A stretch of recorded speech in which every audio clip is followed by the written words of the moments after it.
Hi, everyone, and welcome. Thank you for joining us in our discussion today on women in leadership.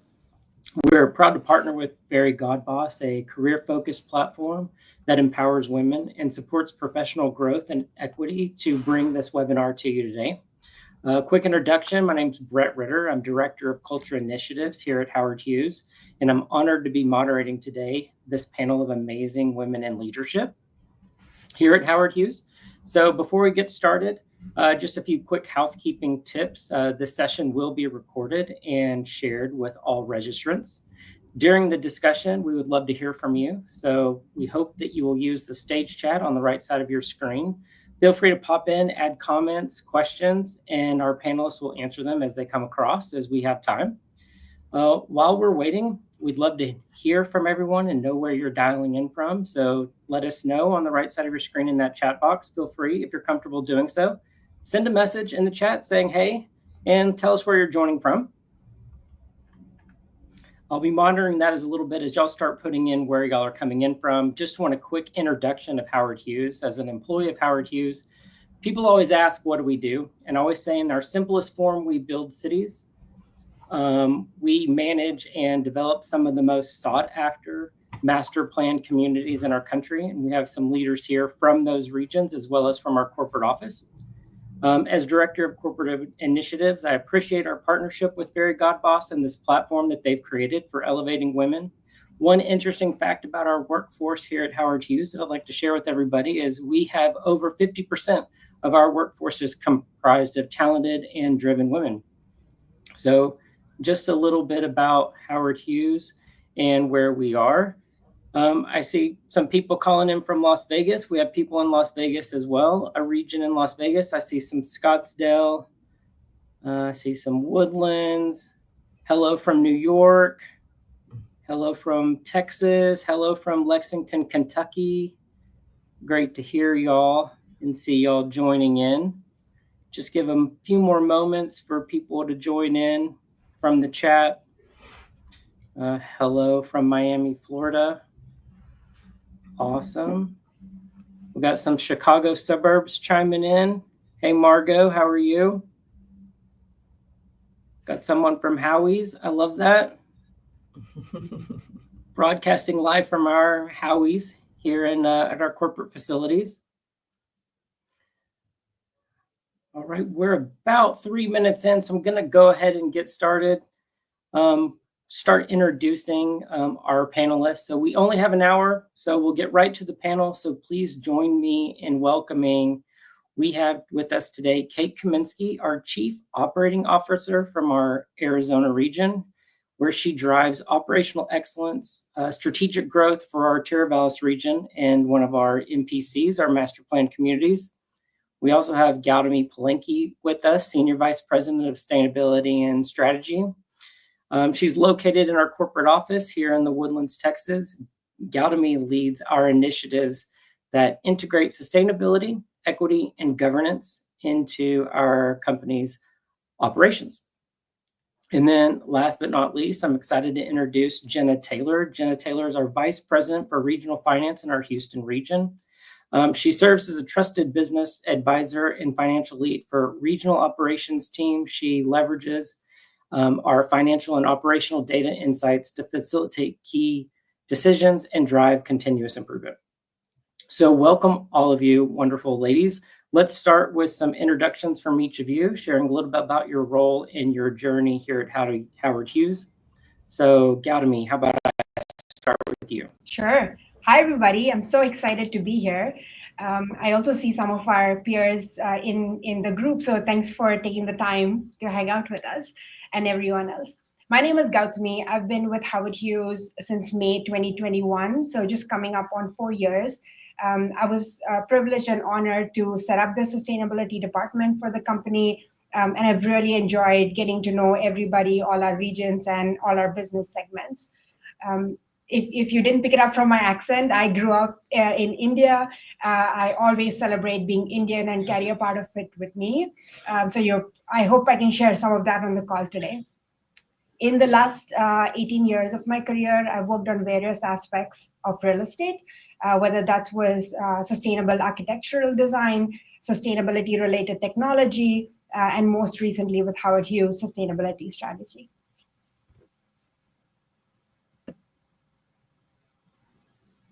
Kate, how about you? Sure. Thanks for having me, Brett, and everyone else for joining today. I'm the rookie of the crew. I've been with Howard Hughes for just over 6 months now. My entire career has been in real estate, though, leading up to here, and so happy to bring that experience to the team. I started my career in new home building here in Arizona. And then transitioned to an international real estate asset management firm where I spent the last 17 years as their global chief operating officer. There we had a portfolio of master plan communities totaling over 90,000 acres that was primarily focused in the southern half of the United States. And we focused on entitling those assets and then structuring and negotiating land banking platforms with most of your top public builders across the country. So selling them land through strategically negotiated takedown structures. Today, I'm focused on one project here in Arizona, the Trailblazing property, which is the acquisition that Howard Hughes made here in Arizona a few years ago. It's over 37,000 acres. And so while this is a new venture for me and that I'm not traveling internationally to meet with investors and builders across the country. We have our work cut out for us here for far longer than I'll probably be working to build one of Arizona's next great cities. Perfect. Thanks, Kate. So Jenna. Hi, everyone. Really glad to be here today, and thanks for joining. I've been here with Howard Hughes just over 2 years. It was a new role when I joined at the time, and so VP Finance here in the Houston region, which oversees our Woodlands master plan community and Bridgeland in the Cypress area just next to us, and then the Woodlands Hills up a bit north. I started my career with PwC and was there for a number of years. First as an auditor, and then I moved into a transaction services team and helped with corporate IPOs and transactions there.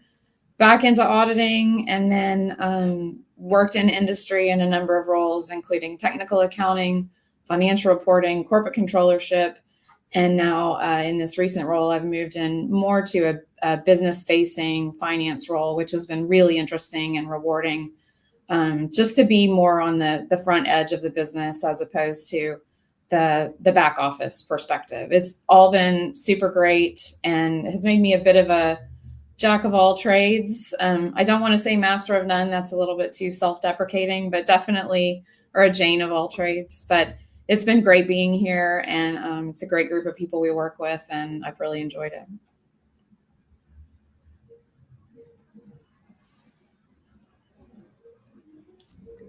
We can't hear you, Brett. Are you on mute, Brett?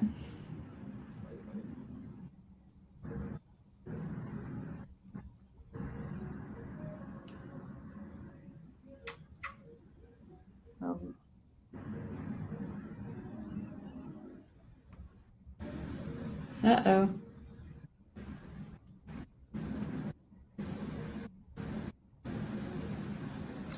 No, we still can't hear you.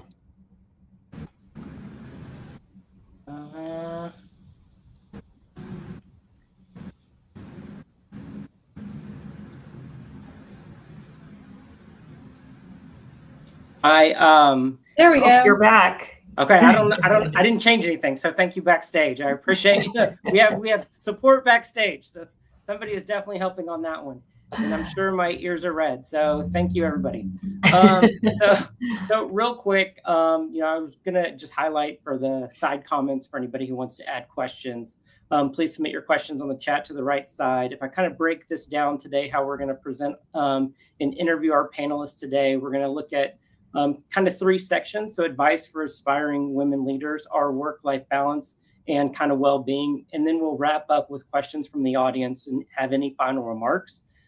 So with that, I'll start with Kate. She's already introduced herself as the newest one. So we'll start with you, Kate. here's a question in terms of leadership and experience. As you're new to Howard Hughes, what leadership qualities have you found most critical to your success so far? And how have they shaped your approach as a COO for the Arizona region? So, there's so many things that I think are important to cover here, but this is a topic that's important for new leaders to organizations, but I think also really important for people that are transitioning into leadership roles within an organization. First and foremost, I think it's really critical to have a clear vision and to think strategically. It should be a combination of your vision, really working to inspire your team and gain acceptance, but also clarifying what the organization's specific vision is and goals. Because if your team isn't aligned, which really starts at the top with your teams and your organizations, it's going to make it really difficult to effectively contribute to the greater goals that you have set. I think it goes without saying, but you have to be adaptable when you're in a new role. And change management, I think, is difficult for anyone to navigate, even for pros. So I always try to take a step back and say, is this the way I would do it different, or is it better? Because if it's not better, then I think it's time to embrace change and make that your own. And then, I would say empowering your team when you first come in and really fostering a culture of inclusivity. It's so important for team building, encouraging everybody's input and collaboration. I really think is something that I try and focus on with my leadership approach. You have to be aware of all of the different personalities and emotions that can be part of the team. But really, if you leverage that and plan around it, you can really enhance your team's performance. I like that. Thank you. So follow-up question for you, Kate. So thinking about as you balance that in the nuances of an organization and its culture, what leadership tactics have been most helpful for you so far? Well, this is one I have to really pay close attention to because I have to do a bit of the opposite of what is instinctual to me. After 17 years at an organization, so much of what I was doing, I would say, was just muscle memory, and you just do, and you're hyper focused on immediate results. But when you're new to an organization, I think that it's really important that you, both with internal teams and external teams, start by building trust and building respect with those different stakeholders, and not just doing. So really slowing down, which is difficult to do. And quite frankly, can make things take longer, which can be very frustrating. But I think that making incremental changes rather than just coming in with sweeping reforms is something that can really help you gauge reactions and adapt your strategy based on the feedback that you get from people if you do slow down, and to help you demonstrate that you're respecting the culture. But then just a couple of other things that come to mind. Listening. So I'm not saying anything earth-shattering here, but good to remember this stuff, because I think establishing regular channels of feedback, understanding more about your organization's culture and the dynamics, and gathering insights from people just can help you be more informed as an individual. And then, building relationships. This is going to be a theme throughout our discussion today for me. But I think when you join an organization, and a great organization like Howard Hughes that has shared services, different roles in different parts of the country, I think you have to remember that there's people who have been there longer than you. They've had the luxury, or maybe not luxury, of gaining valuable experience, and they can share that with you and make your life easier. So, prioritize building those relationships, even if they're not in the office next door, which is going to help you build that trust and collaboration for the future. Great, thanks. And that's a great segue for a great question for you, Gautami, thinking about what Kate just said.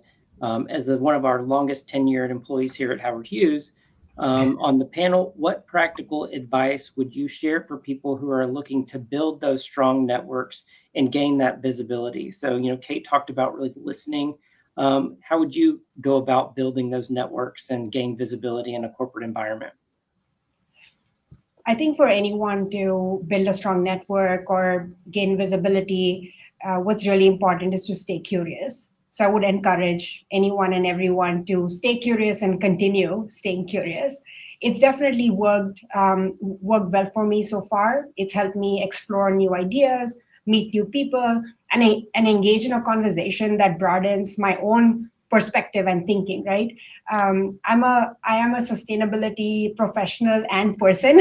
I can't separate the two between my 9 to 5 and 5 to 9.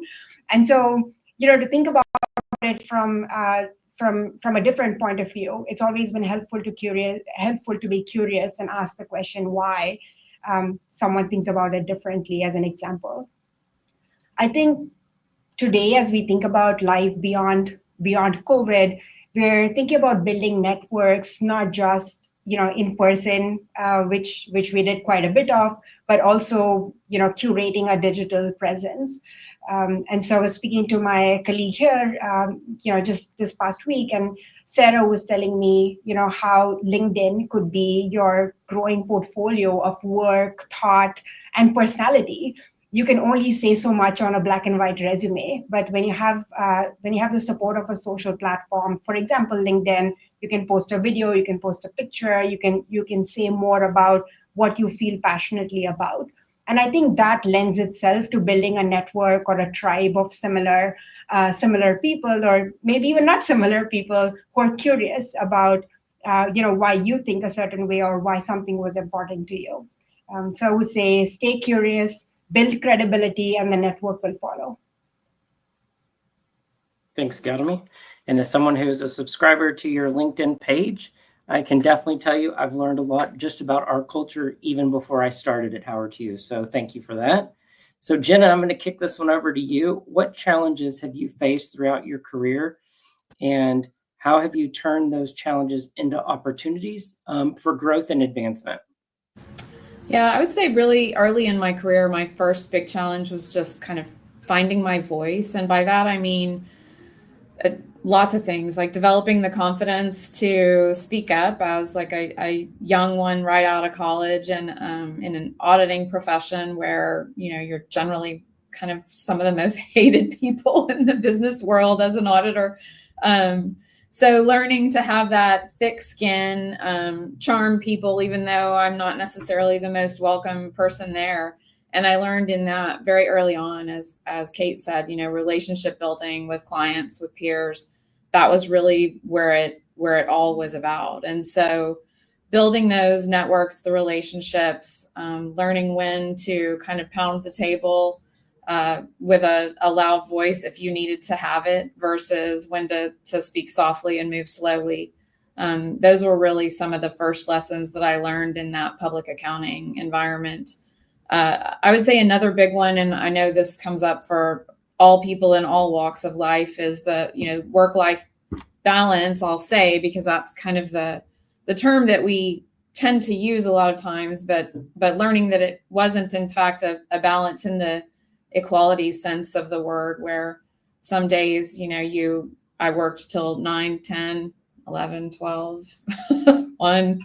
And others I, left at 4 to go take my kid to a doctor appointment or go to a softball game or what have you.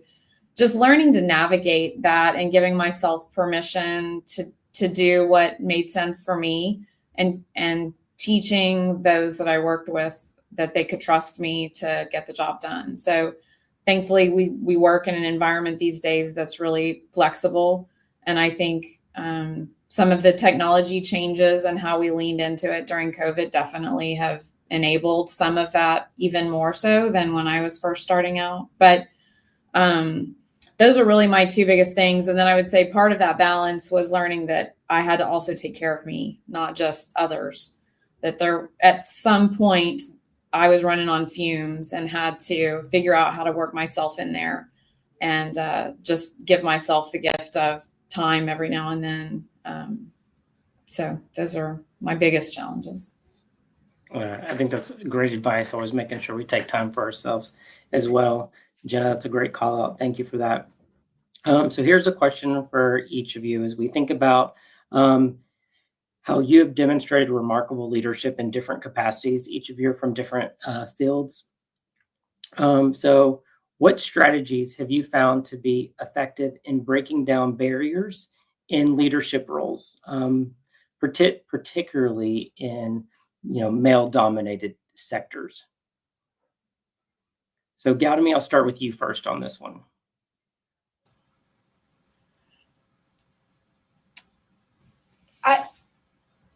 I just from a personal point of view, I think generationally, times have changed, structures have changed, and I think the idea of dominance has changed. So I think when we think about who is a leader, what is a good leader, what does responsible and conscious leadership look like, I think we need to talk about roles and sectors in more neutral ways. I think that's the way we're seeing things work out now. And I think as we break down these silos, and how we speak about them and how we contribute, how we learn, the acceptance of that is also going to go down. So for example, I personally enjoy talking about leadership more than women leaders. I personally enjoy talking about the real estate sector versus defining something as being male or female dominated, because I think that's where we are and that's where we will continue to grow. So I guess where I'm going with that is breaking down barriers is to first acknowledge that we cannot speak about something that we want to break down, which further only highlights the issue and doesn't really resolve it. Perfect. I like that call out. So very nice. Jenna, would you have anything else to add to that? Yeah, I will say that, barriers, whether they're due to male, female, or just perception barriers, I find just bringing levity to the situation more than anything is my go-to tool. So I tend to crack a really dry, off-the-wall joke anytime I feel like people are getting a little too serious or are taking themselves too seriously. That sometimes works and others it falls flat. So you kind of have to know your audience. So I would say that's my other tip is know who you're dealing with, what you're dealing with, and intentionally and purposefully consider your message. So I think most people this day and age want to hear and be heard. And so that generally has worked pretty well. Nice. Thanks. So Kate, I'll come to you in an operational role. So just thinking about you, how do you navigate and build credibility in your role today? Well, I grew up with three brothers, and so I was always needed to put myself out there to make sure that I was heard, and for me, I think there's kind of two things, but one that really sticks out, and that's just delivering results. And I mean, results can be measured in different ways, but if you're focused on delivering results and you really demonstrate that your expertise and what you're contributing is going to impact the project or organization positively, I think that credibility often stems from proven competence in different areas, and so aligning your actions and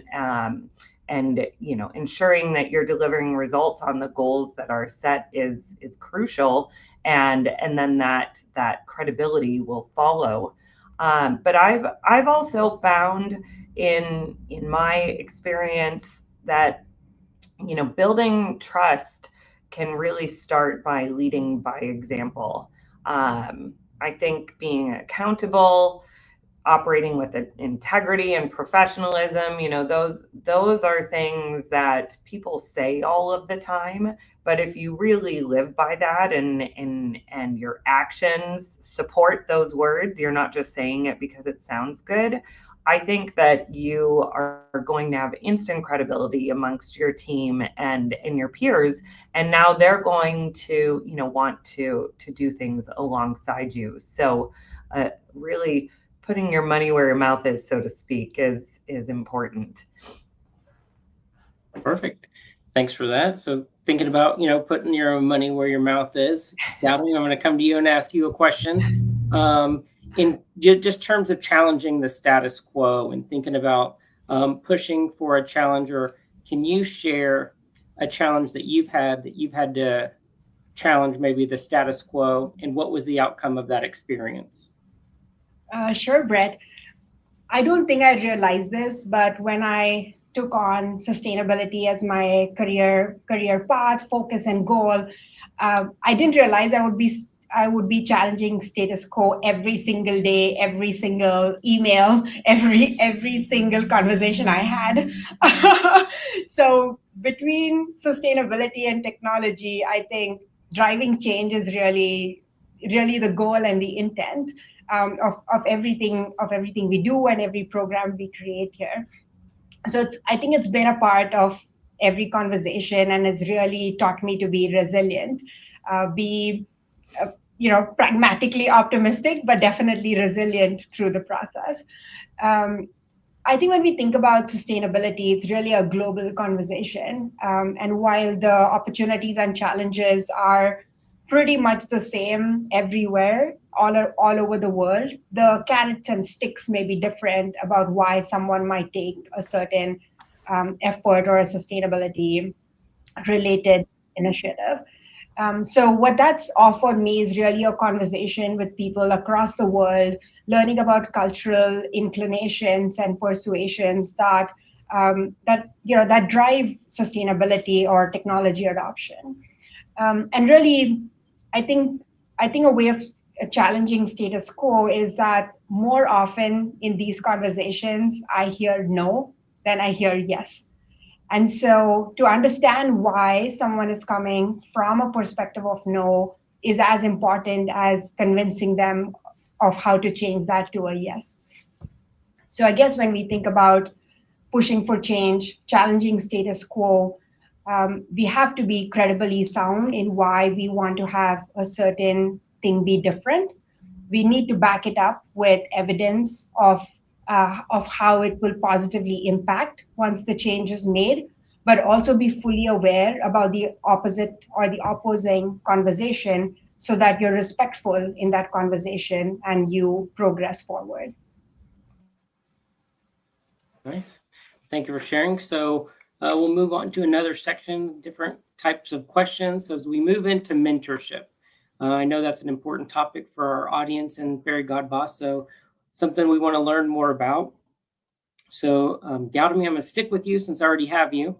As a corporate leader working across all the regions, how do you foster connections and mentorship opportunities for women in diverse roles and in different locations? This is a very timely question, Brett, because I'm always very excited for the summer here at Howard Hughes.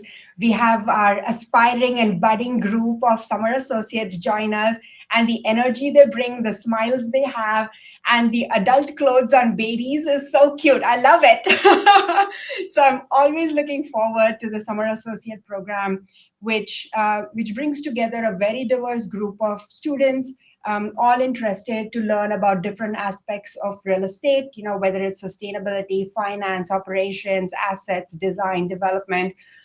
Through this rotational program, they have an opportunity to learn more and really understand how they want to carve out a career. Within that group, I'm also particularly excited because we support the Education for Tomorrow Alliance here in the Woodlands, and two very enthusiastic high school students join us every summer as well. even younger babies in adult clothes. I love it. And they're so excited to take on environmental sustainability or responsibility in their career. This is such a defining moment for them because they're thinking about, where to go to college, what do they want to learn.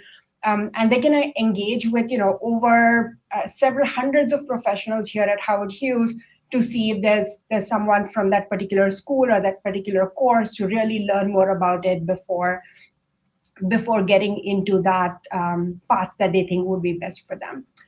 And I think last but definitely not the least, I'm so grateful to our colleague here, Marilyn, who's really the chief curator of Connections, or what we refer to as our block party. We celebrate birthdays, anniversaries, wins, holidays, from across the nationalities that we represent, and usually there are sweet treats and laughs included. So I'm very excited that I can be a part of all of these efforts, and celebrate the emerging professionals that will join our industry. That's definitely a huge way to give back. And we're having comments that people love the adults in baby clothes Academy. So you're going to start a trend there with that. So the next one I'll turn over is I'll go over to Jenna for you and talking about mentorship, right, in all stages of a career. In your experience, what role has mentorship played in helping women in finance, particular, build those responsibilities and bring in that mentorship aspect? Yeah, well, I don't know that it's specific to finance. I think it's key and critical for everybody, no matter your profession. And I think having a mentor is hugely beneficial, to just have someone in your corner to help you kind of exclusively collaborate with you on your career and your career direction. It's good to have, at least in my experience, a variety of perspectives. So I had some mentors that were male, some that were female, some that worked in my same organization, some external, some who had never worked anywhere near my profession before but knew me personally. So I tend to collect perspectives and then try to weigh all those. And it took me some time to decide that perspective collecting was a thing I needed to do. But it just helped me flesh out my desire, my passion, like where I wanted to direct myself, where I needed to challenge myself and be a little more honest with myself about what my growth opportunities were. And it's really critical, I think, to have some trusted advisors that you can have that honest conversation with, both to call you out when you need to be called out, as well as push you and encourage you where you might be kind of undermining your own abilities and not giving yourself the proper kudos. Thanks for sharing that. So Kate, I'm coming to you as our COO. So I'm sure mentorship has played an important role in your journey. What aspects of mentorship have been most impactful in your career, and how do you incorporate mentorship into your leadership approach? Well, I know I talk about my family a lot because they're a pivotal part of my upbringing and where I'm at today. But my mom was always citing sayings to my brothers and I growing up. She had a lot of good ones that came from my grandpa. And now as an adult, I find myself saying them to the people around me and to my kids as well. But she used to always say when there was something, that whether it was with school or work or whatever the case was, and we had questions, she would always say, well, you need to seek wise counsel. I think that's a proverb, but, really when it comes to making important decisions, you can never go wrong with seeking guidance and advice from others. And that's what she was trying to instill upon us. And so, I've, since a young age, I feel, have approached life with the mentors all around me. They might not have even known that they were mentors to me, because I always had my mom, in my ear saying, you need to gain perspective, Kate, and you need to seek advice from those with strong experiences. So, I kind of that approach of having a lot of mentors, I think is great, because you get people with different backgrounds and experiences that can really help broaden your horizons, your understanding, and that totally, lends it a hand to being a strong leader. I think that diversity and mentorship can help you develop a more well-rounded perspective on challenges, opportunities, everything in your field, and then you can bestow that upon the people that are on your team. But Jenna, said this already, but I would stress that I find with mentorship, one of the most helpful parts of it is the feedback and accountability that you get with the right mentor. Strong mentors can provide, honest reflections on your strengths, areas of improvement. So, hopefully they're going to give you balance, prop up the good, and make sure that you discuss the bad. And I think that that's really critical for personal and professional growth. You gain a lot more from people who tell you what you need to hear, not just those who tell you what you want to hear all the time. So, if you have had the ability to experience good mentors, I think that naturally you try to take on that same role and find people to mentor around you. I love Gautami talking about babies in adult clothes. I've met with two kids this week who are asking for summer internships, and it's so great to meet with them and ask them the question, so what are you interested in doing for a summer internship? And they say, well, really anything. And doesn't it start there, that you can start to provide them what seems like simple feedback, but on how to start making good decisions or taking control of things in your life. So really stressing to those people that you're mentoring, that they are empowering them, building confidence in them, and investing in them. I think not only is that going to help them, but it always comes back to help you in your career, whether those people work for you at some point or they make introductions for you.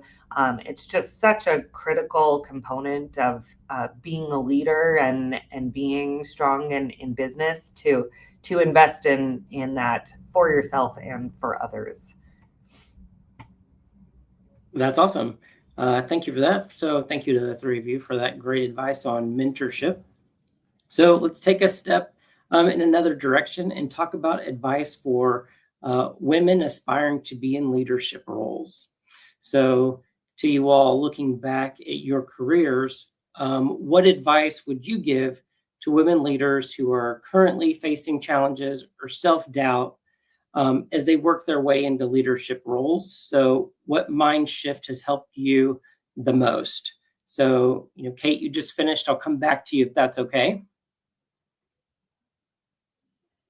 You're on mute. Thank you. Sorry about that. So again, so many different directions you could go here, but I think, number one, you need to embrace self-confidence. I think, believing in yourself is the first and foremost of importance when it comes to, how you can face self-doubt or believe in yourself to move up and become a leader within your respective industry.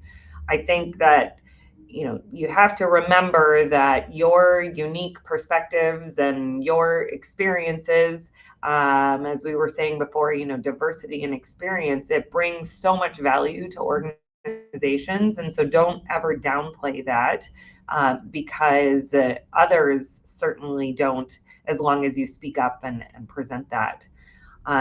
I'm really big on goal setting. One of my prior mentors was big on goal setting. They're family, as young kids, used to listen to Think and Grow Rich, one side of the record, each day of the weekend.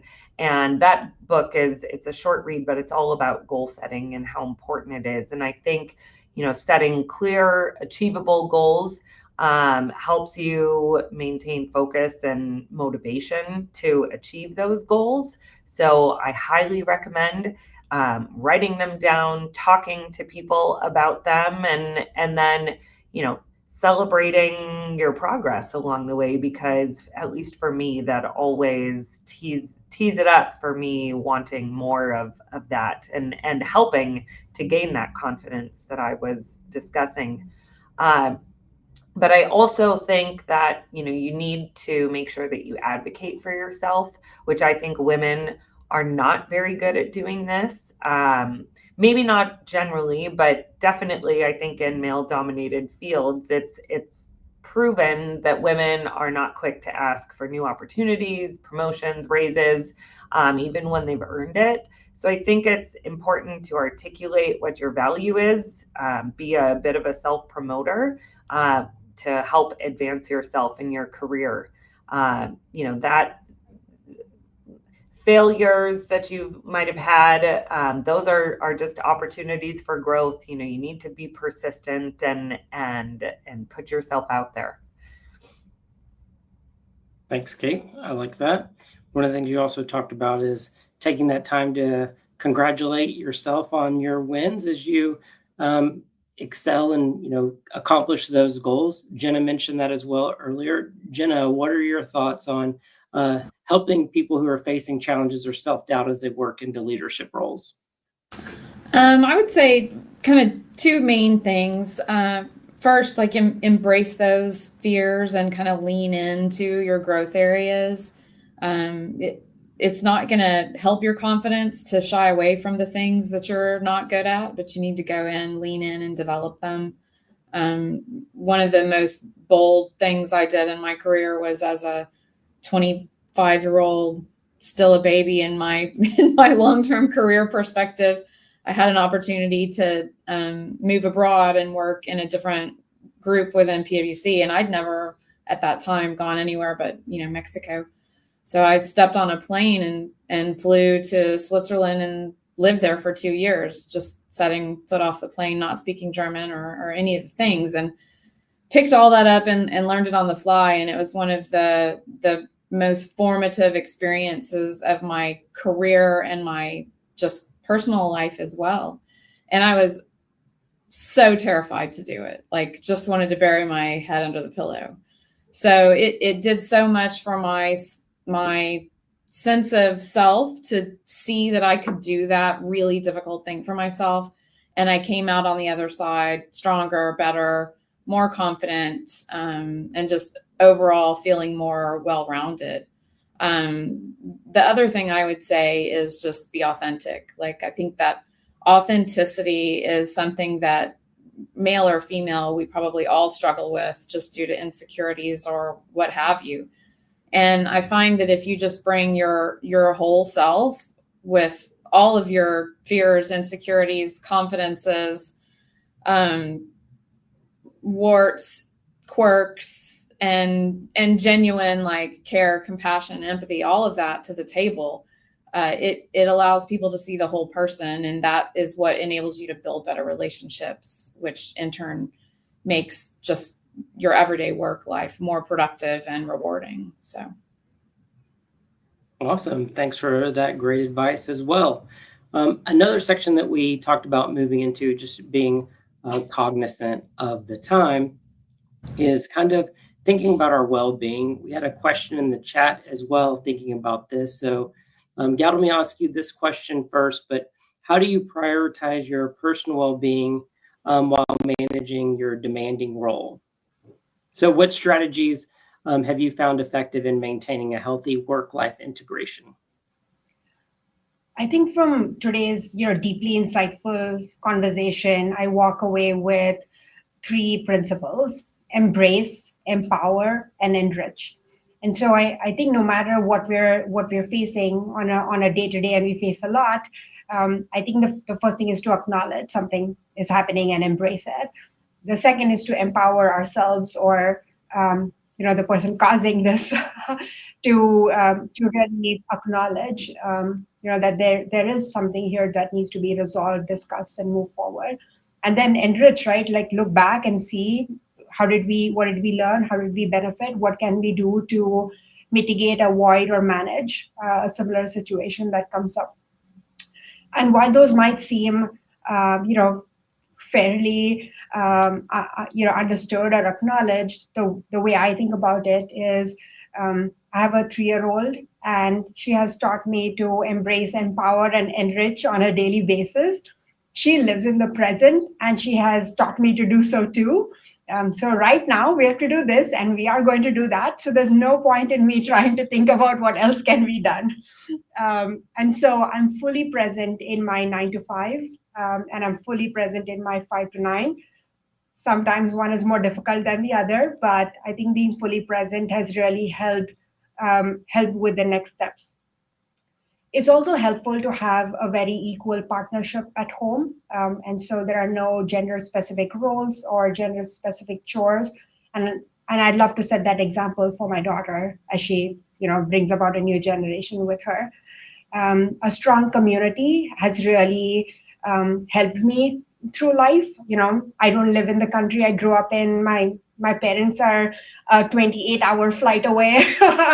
And so I think to really lean into the very strong friendships, mentorship, and peers that I have here on an everyday, I've never taken for granted. So whether that means, a walk in our lovely outside terrace, lunch with my friends here at work, cooking at home, or, calling a friend, all of those have led to embracing, empowering, and enriching the everyday. Perfect. Thanks for that. And Jenna, what about you? What strategy have you found effective in maintaining a healthy work-life integration? Yeah, I think for me, it's really more about knowing what the most pressing need is and giving my attention to that in the moment, knowing that it's going to flex on the daily.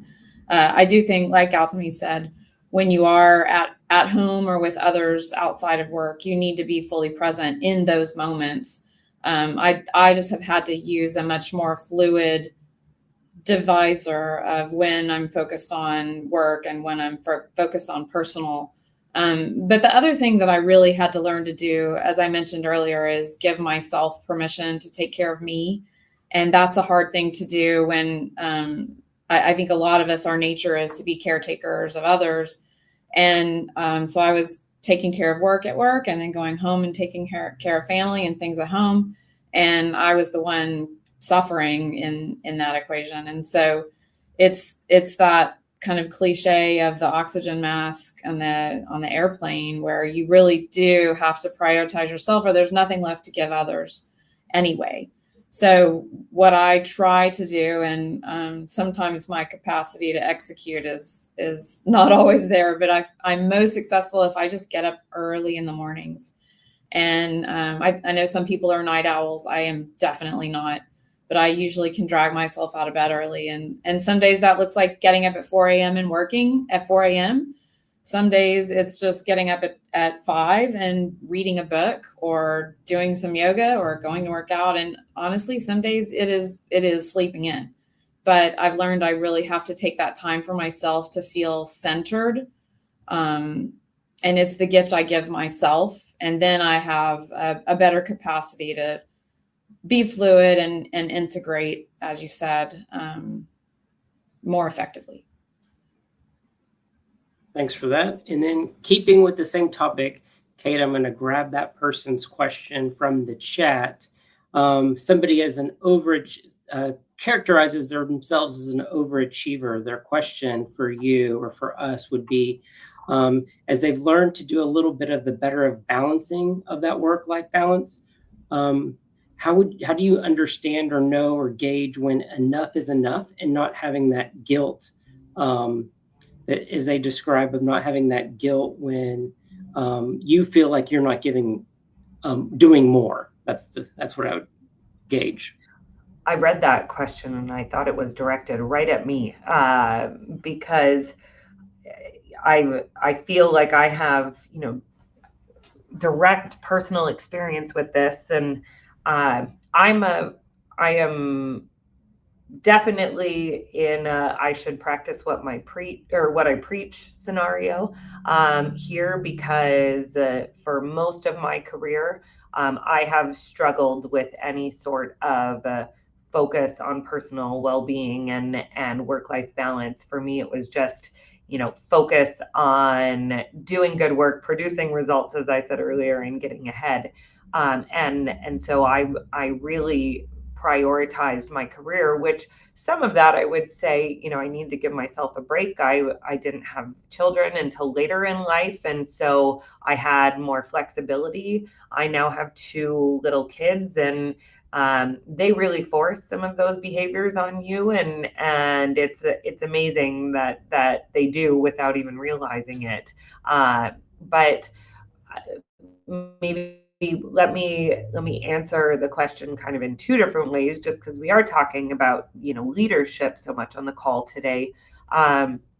Number one, I think it's important as leaders for us to really promote and recognize the importance of well-being, because people watch around you. People, believe it or not, hear what you're saying and really do take that to heart. And when you as a leader are promoting how important it is to focus on that, it's amazing how much people will respond and react accordingly.